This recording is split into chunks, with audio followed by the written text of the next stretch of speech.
Now this is the commandment, and these are the statutes and judgments which the Lord your God has commanded to teach you, that you may observe them in the land which you are crossing over to possess, that you may fear the Lord your God, to keep all his statutes and his commandments, which I command you, you and your son and your grandson, all the days of your life, and that your days may be prolonged. Therefore hear, O Israel, and be careful to observe it, that it may be well with you, and that you may multiply greatly, as the Lord God of your fathers has promised you, a land flowing with milk and honey. Hear, O Israel, the Lord our God, the Lord is one. You shall love the Lord your God with all your heart, with all your soul, and with all your strength.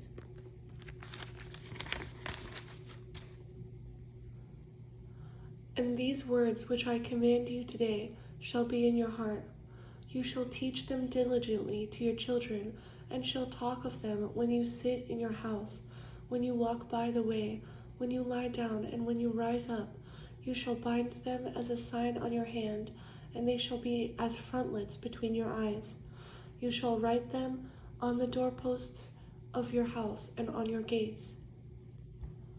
So it shall be, when the Lord your God brings you into the land of which he swore to your fathers, to Abraham, Isaac, and Jacob, to give you large and beautiful cities, which you did not build, houses full of all good things, which you did not fill, hewn out wells, which you did not dig, vineyards and olive trees, which you did not plant. When you have eaten and are full, then beware, lest you forget the Lord, who brought you out of the land of Egypt, from the house of bondage. You shall fear the Lord your God and serve him, and shall take oaths in his name. You shall not go after other gods, the gods of the peoples who are all around you. For the Lord your God is a jealous God among you, lest the anger of the Lord your God be aroused against you, and destroy you from the face of the earth. You shall not tempt the Lord your God as you tempted him in Massah.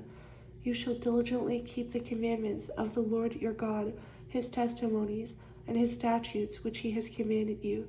And you shall do what is right and good in the sight of the Lord, that it may be well with you, and that you may go in and possess the good land of which the Lord swore to your fathers, to cast out all your enemies from before you, as the Lord has spoken. When your son asks you in time to come, saying, what is the meaning of the testimonies, the statutes, and the judgments which the Lord our God has commanded you? Then you shall say to your son, we were slaves of Pharaoh in Egypt, and the Lord brought us out of Egypt with a mighty hand. And the Lord showed signs and wonders before our eyes, great and severe, against Egypt, Pharaoh, and all his household. Then he brought us out from there, that he might bring us in, to give us the land of which he swore to our fathers. And the Lord commanded us to observe all these statutes, to fear the Lord our God, for our good always, that he might preserve us alive as it is this day. Then it will be righteousness for us, if we are careful to